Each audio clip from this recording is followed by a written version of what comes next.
As we start off this morning in John chapter 6, Jesus and his disciples have just wrapped up the end of a preaching the gospel tour. They've been all over the place. And now, as you might understand, they're a little wiped out. They're a little exhausted.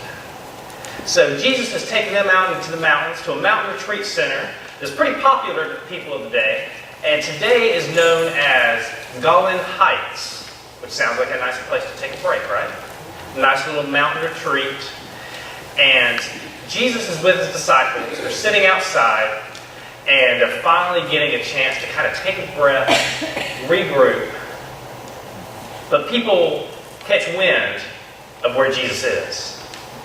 And over the mountain, you see all these people just come in waves, one after another. All of these people, 5,000 in total, come up to experience Jesus, to hear something from this great teacher. And Jesus doesn't do what people might do nowadays. He doesn't say, look, you got to talk to my agent. I'm off. This is my off season. I'm not signing autographs right now. Y'all just got to come back later. Holler at me on Twitter, Instagram, and we'll just get back up later on. Instead, he ministers to the crowds.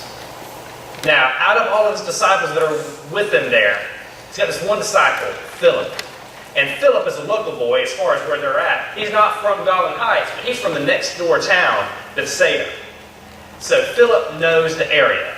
I know not all of us are from Nashville, but for those of you that are in Nashville, if someone asked you a question about where is the Harris Teeter in Rocky Mount, or something like that, you probably know roundabouts how to tell them to get there. You may not live in Rocky Mount. I know some of us do, but you may not live in Rocky Mount, but you visit there. You're close by. You're familiar with the area. So, at this point, John chapter 6, Jesus asks something of Philip, the local boy. John 6, verse 5. When Jesus looked up and saw a great crowd coming toward him, he said to Philip, "Where shall we buy bread for these people to eat?" So, let's put that in our own language. Hey, Philip, where's y'all's red and white? Y'all got a food line or a Walmart, something around here? Something we can buy some food. Now look at verse 6. He asked this only to test him, for he already had in mind what he was going to do. So in the Old Testament, we saw this a lot, right? Jesus asked questions of Philip, and we see God ask questions in the Old Testament that he already knows the answer to, that he already knows what he wants to do. We look back in Genesis at creation, and Adam and Eve sin, and God comes strolling through the garden in the afternoon, like he tends to do, and Adam and Eve are hiding from him. And God asks the question he knows the answer to. Adam and Eve, where are you? We see when Cain kills Abel, God asks the question, Cain, where's your brother Abel? We see with Moses, we see with Abraham, we see with all these instances with Abraham, we see this wonderful conversation where Abraham is pleading before God. Because God says, I'm going to destroy Sodom and Gomorrah. But first he says, should I keep from Abraham what I'm about to do? He says this out loud in front of Abraham. This one question, should I keep from Abraham what I'm going to do? And we see Abraham pleading with God, will you spare this city if you can find this many righteous people in it? How about this many people? This many people. And it sounds like it's a great case of someone haggling a price with God. Will you just save the city if there's Lot and his family? And God says, yeah, I'll save it as long as they are in it. Little loophole, he takes them out of it, then he destroys the city. But God knows what he's going to do. God knows ahead of time what he wants to do. He's just waiting for his follower to ask him first. So here, as we've been going down the road towards the cross, we've seen these different miracles. We've seen these different signs. Jesus has just taken water and turned it into wine, the first sign in the book of John. We see in 2 separate occasions after that where he heals people, not even by touching them, but he just says the right word and they are healed. So Jesus has done these 3 signs, and here comes sign number 4. And here they are with 5,000 people at the Mountain of Trees. Jesus looks at Philip. How are you going to feed all these people? I want you to think for a moment about the needs that you have in your life. And I didn't say wants, I didn't say the big nice mansion and the sports car, but what are your needs that you have in your life? What are the needs that you have in your family? What do you really need? Say, this just really needs to happen. What are the needs that we have in our community? We really don't have to look far. Just open up the National Graphic or the Rocky Mountain Telegraph. Turn on the news, WRAL or any of them. Turn on the news and you see crime that happens. We know that we have homelessness around us. We can go national or international. Turn to any newspaper's politics page and you can find corruption. And there's so many needs that we have that when we look at our local news or we look at our national news or what have you, it can be overwhelming. When you just think about your own personal life, maybe you don't even look at the news, you say, just in my personal life, the needs that I have, the needs that my friends and my family have, it's just so overwhelming. It just piles on and piles on. When we think back to Philip, when he looks out over those crowds, and he does a quick head count. 5,000. 5,000 people. 5,000 needs. How are we going to address all this? We look at verse 7. Philip answered him, 8 months' wages would not buy enough bread for each one to have a bite. And we as the church, we can look at the needs that are out there and say, there's just so many needs. What can I do? How can I make a dent in them? If I took my dollar and I took it out in the community and tried to meet everybody's needs, with all the people, with all the needs, not every one of them would even get a whole penny. They're not getting anything. My efforts, not just finances, but my efforts, the things that I can do, just little old me. What am I going to do? I don't have that many skills, or maybe I'm pretty good at a few things, but it's just me. And what's difference can I make in this life? What can I do? I remember back in school, when I was in high school, we did vocational school as well, and I took a computer electronics class. And I remember one day we had this substitute teacher. I can't remember his name. I can scarcely remember his face. But I remember he looked at us. I don't know what was up with him that day, but he told us, don't bother trying to make a difference in this world because you'll never make a difference. And I was nice. I was respectful. He was older than me, and I was a child. But I remember thinking, I'm going to prove you wrong. Also, what is up with you today that you're going to offload your issues onto a bunch of high school students? But I remember him saying that he thought couldn't make a difference. And I don't know what he was going through that day, but he was living in defeat. And sometimes that kind of attitude can be contagious, to try to pass that on to other people. But we don't have to live in defeat. You may have so many issues, so many problems that you're dealing with, and you say, it's like Philip counting over the 5,000, you say, there's so many. There's so many people. There's so many needs. I can't address them all. I can't spread out what I have or what I can do that wide. I can't spread myself out that thin. What can I do to make a difference? Maybe we can just choose to live in defeat. Or could it be that Jesus is testing you, just as he tested Philip? That he's putting it out there and he wants you to ask him to do something. Could it be just as Jesus had in mind what he had planned to do, and he was just waiting for someone to ask? Jesus won't force his will upon us. We have free will. We can choose to do our own thing, go our own way, try to figure it out, or we can choose God's way, and it's a whole lot less headache. Now, as I say that, I am not perfect myself, and I have learned the hard way on numerous, countless occasions. But I think we all know, I hope we know, that Jesus' way is best. And yet, sometimes we just try to cling to our own way. Jesus won't force his way on us, but he gives us the choice. But he's still standing there listening. Just call on me. Just call on me. I'm waiting right here. I'm just waiting. I'm not going to force you, but just call on me. I have the answer. I have what you need right here. Just ask. Just ask. I'm not going to force you to take it, but just ask. And it's yours for the taking. And again, I'm not telling you, Jesus wants you to have a big mansion and a fancy car and all that. That's not what I'm talking about. I'm talking about your needs. I'm talking about what you really need in this life. Now get back to John chapter 6. Andrew comes up and he has a slightly more helpful answer in verse 8. Another of his disciples, Andrew, Simon Peter's brother, spoke up. Here is a boy with 5 small barley loaves and 2 small fish. But how far will they go among so many? Now, there's no store around the corner. There's no caterer that the disciples can call on and say, hey, we've got a party of about 5,000. If they did, they couldn't afford it. That would be quite a bit.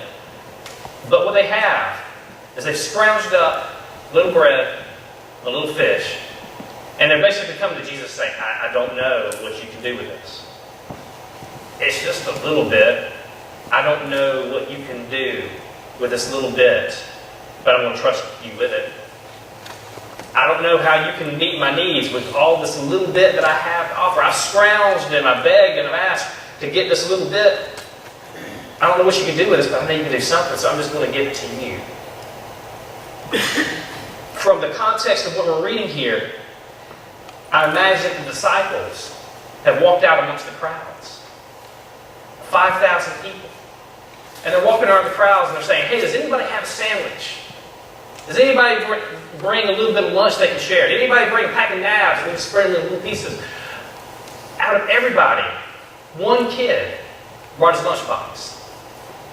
And the disciples, they've assembled, they've gathered all of their resources. And Jesus is able to totally meet their needs. Jesus could meet their needs without any of that, couldn't he? Jesus could have just said, I'm just bringing you the baskets, I'll just wave my hands over them, or I'll say a word. We know he can heal by saying a word.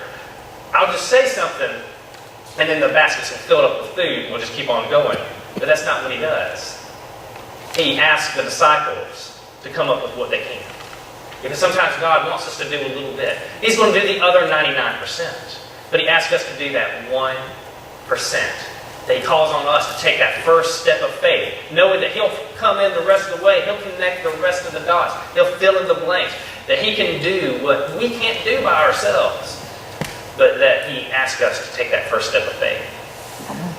We can, sometimes as Christians, we can just say, well, I've given it over to God. I'll wash my hands of it. Well, sometimes God calls you to take a step too. Sometimes he calls you to assemble your resources. Say, I'm going to gather it all together. I don't know what you're going to do with this. My resources, my time, my effort, I don't know what you're going to do with this, but I'm going to try my best. And we might say, I'm just trying my best. My heart, my mind, everything physically within me is devoted to this thing that you called me to, and I'm giving 100% of me. And we might say, man, I have just done it all. But realizing that really Jesus has done it all. We've just taken that first step. He might call us to sacrifice. He might call us to do a little bit, and we think that we have done it all, but Jesus did that 99.9999% of it. We just did a small part. And he was just asking. He was just waiting for us to ask him if we just step out of faith and follow him, his will. Now, I don't know how many of you, you think back to memories of times that you went to your mom's house or your grandma's house, and you had a big meal, maybe Christmas, Thanksgiving, whatever it was. And what happened after the meal before you went home? Tupperware. And those big Tupperware containers you filled up with leftovers, and you eat on them for days. And you're glad to have it. And there's this overabundance, right? So, when you go to family's house and you eat, there's this overabundance. There's some left over. It's never just, we've got this many people, so we're going to cook exactly. There's always an overabundance. And here, when Jesus does this miracle, he has leftovers. He has not just their needs met, but he has enough left over to fill 12 baskets. And when he fills that 12 baskets, it's not just a random number, 12. It's symbolic.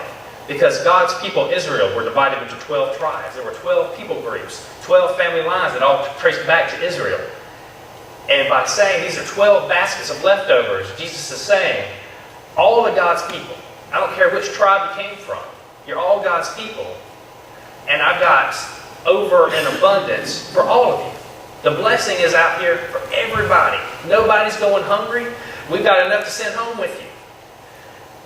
Because all of God's people, all of God's children can fall underneath that blessing. It's like God is saying, Benjamin, you get a basket. Judah, you get a basket. Israel, you get a basket. We thought just Oprah told us to look under our seats. But Jesus was doing it first. And long before there were Easter baskets, God was multiplying food baskets for the masses. And how that applies to us is that Jesus can meet our every need. Just like every tribe had its representative basket, Jesus can meet our every need. Again, I didn't say your every want. I want you to walk out here and say, Pastor taught that prosperity gospel today, that if we just ask for it, name it, claim it, then we'll just, I'll go out there and my beat up old truck is turned into a Ferrari. No. Jesus can meet our every need, though. He can identify the things we don't even know that we need yet. And that promise, that good news, is for everyone who will claim Jesus as their Savior and Lord, who will trust in Him, that we can all fall under His blessing, that He wants to bless us. He wants to meet our needs, but He won't force it upon us. We still have to ask. We have not because we ask not. We still have to ask God, would you please meet this need? We still have to step up in faith and say, this is all that I know to do with it. But God, what do you want to do with this? Would you just take my little bit and then use it for your kingdom, use it for your will? Sadly, we miss out because we just don't ask. We look at the scope of our problems.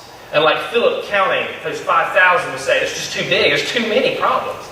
I can't make a dent in it. There's not enough blessing to go around. I'm not even going to get a bite of the blessing. But fortunately, we serve a God who can take our little bit and multiply it out.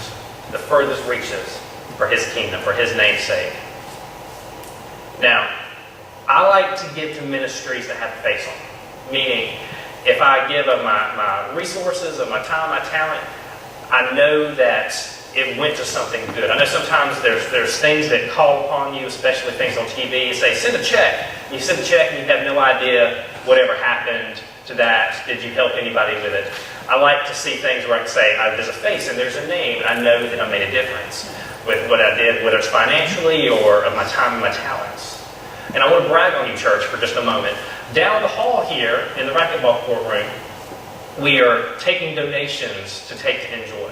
And a lot of you have been faithfully bringing in stuff. We've been doing that all month, in the month of April. We're bringing in donations to give to Enjoy. And y'all are doing great with that. And I'm so proud of y'all for y'all taking the initiative to say, this is what we want to do. We want to give to Enjoy. We want to give to others. On the back wall, we had at Christmas time an angel tree.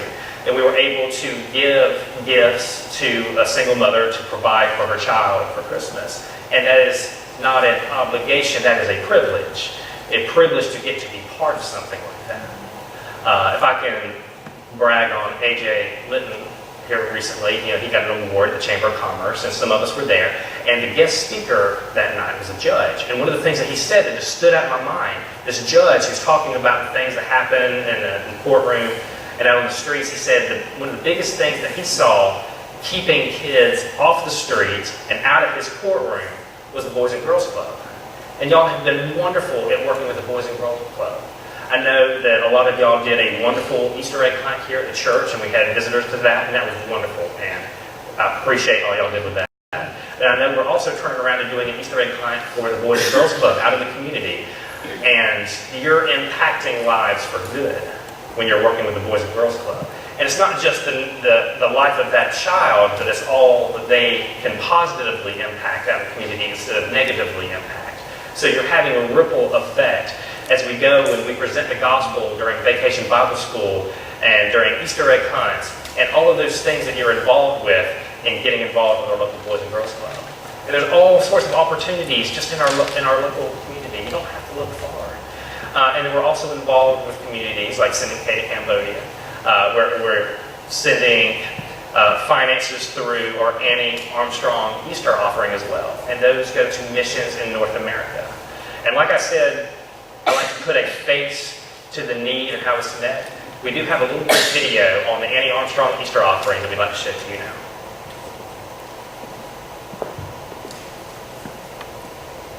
On a beautiful Caribbean island, in a beautiful valley, there was once a beautiful town that was home to a lot of beautiful people.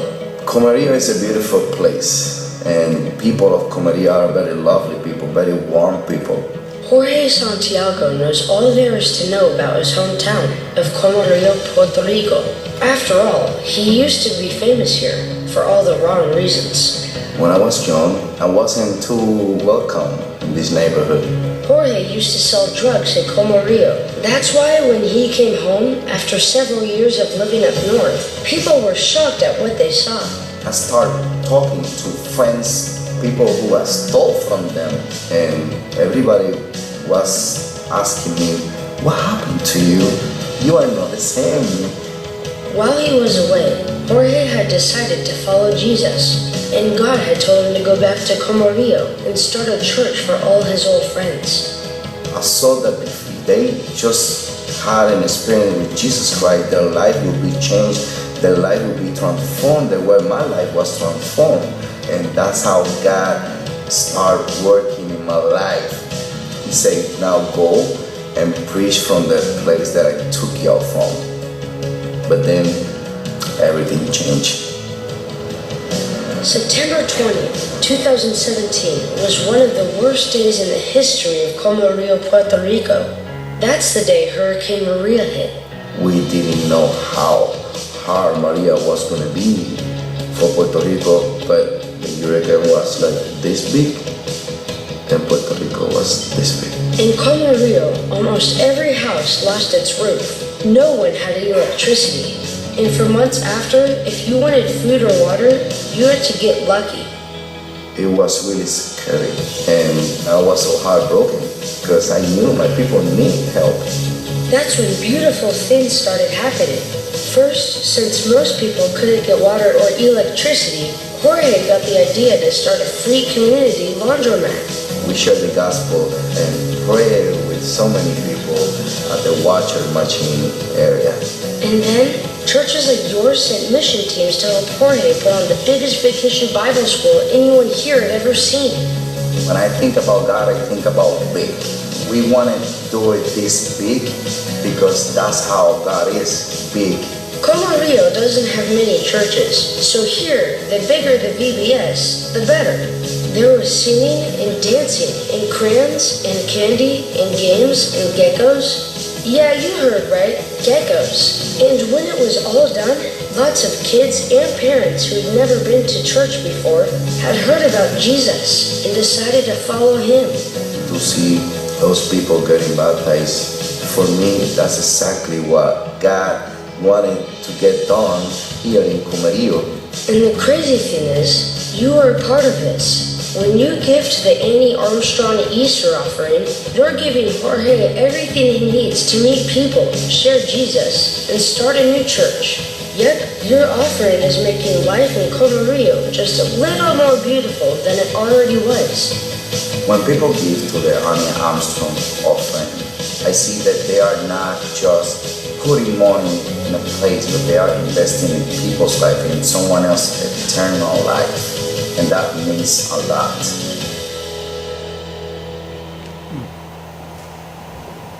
So if you wonder when I give to the Annie Armstrong Easter offering, does it do any good? Yeah, you can see on there. It does good. And you can actually see the faces and the people that say, yes, this is what we used this for. When you give to Enjoy, when you give to Compassion Cafe and you feed the hungry in the community, you might wonder, do I make any kind of difference? Yeah, you do. Spreading the love of Jesus, one person at a time. What you do matters. When we look back in John chapter 6, at the end of this story, after this sign, this fourth sign in the Gospel of John that Jesus does, the people say, hey, this is fantastic. We're going to lead a rebellion. We're going to overthrow the government. We're going to make Jesus our king. And Jesus says, I'm not interested in that. And he slips away. The disciples get in the boat. They're going to go to the other side, over the water. They're going to go, but Jesus isn't in the boat. He'll catch up with us later. He'll catch an Uber or something. So they go ahead and leave without Jesus. And some scholars say that the boat here seems to be a little bit of a metaphor for the church. Because they head out, they leave the shore, they leave all the people, and all of a sudden they're very isolated, they're very alone, and it gets very dark and very scary and very stormy. And here they are in this boat by themselves, rocking on the water and potentially asking the question, where is Jesus? Where is Jesus? We're here for Jesus, but it seems very dark and lonely and scary. Where is Jesus? And have you ever felt like that? Have you ever felt like it was dark and scary and alone, and you're just wondering, where's Jesus in this? But if our story is anything like the disciples, Jesus is walking on the water, and He's approaching. And maybe we don't recognize Him at first, but Jesus is right there, calling out to us. Let's look in verses 16 through 21. When evening came, His disciples went down to the lake, where they got into a boat and set off across the lake for Capernaum. By now it was dark, and Jesus had not yet joined them. A strong wind was blowing, and the waters grew rough. When they had rowed 3 or 3.5 miles, they saw Jesus approaching the boat, walking on the water, and they were terrified. But He said to them, "It is I. Do not be afraid." Then they were willing to take Him into the boat, and immediately the boat reached the shore where they were headed. So, you've heard me say before, and don't let me lose you when I say this, I don't like to break out the Hebrew and the Greek biblical languages a lot. That can become overwhelming, that can become just nauseating. It's a little bit like putting a spice on something. A little spice from time to time is good, but a plate full of spice will just make you sneeze or throw up and get sick of it. So, I'm going to tell you just a little bit of spice on this morning, just a little bit. There's this Greek phrase, ego eimi. It's not like Lego my ego, but it's ego eimi. And it's where God says His identity, I am. You see, when God first spoke to Moses in that burning bush, if you read the Greek version of that, it says, ego eimi, I am. When Jesus is talking about Himself in the Gospels, He says, before Abraham was, I am. He's claiming that divine name. He's saying that He is God. When Jesus is in the Garden of Gethsemane, and I love this story, I can't tell this enough, and He's in the Garden of Gethsemane, the soldiers come to arrest Him. They see Jesus standing with a bunch of disciples. They don't know which one to arrest. They say, which one of you is Jesus? And He says, I am. And the soldiers fall to the ground when He declares His identity. I kind of imagine the earth shaking just a little bit. They're knocked off their feet. And then they go to arrest Jesus. And it's just, I know it's not a comical thing, but it makes me laugh a little bit because I say, you think you're in charge? Jesus wants to, Jesus knows what He's doing. Just like we saw earlier. God knows what He set out to do. The guards haven't surprised Him. He knew they were coming. They haven't taken Him by force. He went willingly. That Jesus knew what He was going to do. That the same Jesus who declares His identity throughout the pages of Scripture, He appears to them on the water. And when we translate this out, we translate it as, it is I. But it's that Greek phrase that means I am. Don't be afraid, God is on the water. Don't be afraid, God is with you. And we see here, when they recognize Him, sometimes we don't recognize God's work in our life, but when they recognize Him, what do? They let Him into the boat. And suddenly, they're at their destination. So this is a good metaphor for the church, isn't it? Because when we let Jesus into the boat, He gets us where we're supposed to go, doesn't He? When we look at this miracle that had just happened, this miracle of multiplying the fish and the loaves, it's not the only time that happens. Because we turn to Mark chapter 8, we see it happens another time. Now, I don't know about you, but sometimes God has to show me the same thing in a couple different ways before I get it. I don't know about you. Maybe when God shows you something, you just pick it up the first time. But for me, sometimes God shows me the same lesson in a couple different formats before I catch on to it. So, when we look at Mark chapter 8, verses 14 through 21, notice what happens. The disciples had forgotten to bring bread, except for one loaf they had with them in the boat. Be careful, Jesus warned them. Watch out for the yeast of the Pharisees and that of Herod. So here they are in the boat. Jesus is starting a lesson, just happens to use a metaphor for bread.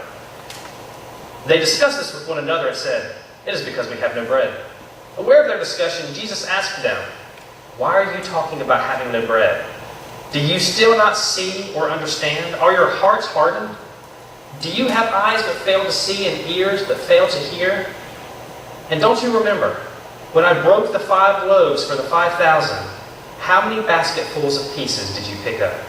12, they replied. "And when I broke the 7 loaves for the 4,000, how many basketfuls of pieces did you pick up?" They answered, 7. He said to them, "Do you still not understand?" So from their perspective, here they are huddled together in the same boat. And here, as if the boat is a metaphor for the church, here we are huddled together in the same boat. Jesus starts teaching them, and he uses a metaphor with bread. And they say, "I bet Jesus is upset with us. We should have swung by the red and white on our way out of town and got some more lunch. Now he's all upset with us. We don't have enough to put any butter on or make any sandwiches or anything. Man, we have really messed this up." And to paraphrase Jesus' words a little bit, really? Really? That's what you're worried about? Do you remember the 5,000 people and I fed them and I gave 12 baskets symbolic of the 12 tribes of Israel? Yeah, we remember that. Okay. Do you remember when I fed 4,000 and had leftovers enough that there was 7 baskets symbolic of the Jewish number of perfection? Do you remember that? Yeah, I remember when you did that. Okay, guys, well, what have we learned about God's provision? God provides. God can provide for our every need. He's essentially saying to them, you're worried about what you're going to eat on the next leg of the mission? You're worried that I'm not going to fulfill your need? Well, what do you have? Give God that. You might say, I don't think I can really make a difference in this world. I don't think my needs can be met. I think it's just hopeless. And we just fall to despair. And God says to us, well, what do you have? Take that little bit. I can use that. I can roll with that. God can multiply beyond our wildest imaginations. But he just asks us to give our little bit. In a chance, we're going to give you a moment to respond to what God might be doing in your life this morning. We're going to give you a chance to ask God to come into the boat with you, to invite him into your life. Or maybe you've forgotten, and maybe he's been walking on the water, but you didn't even recognize him. But now's your chance to ask God back into the boat. Here's your chance to give to God your little. Say, I don't know what you're going to do to meet my needs, God. You know what's going on with me. But I'm just going to give you my little bit and trust you that you can multiply it greatly. Perhaps you'd like to join this church. A bunch of disciples who were in the same boat together, seeking just to understand Jesus better and to grow in love for Jesus and grow in love for our fellow man. However the Lord leads, won't you please come forward as we sing this final song.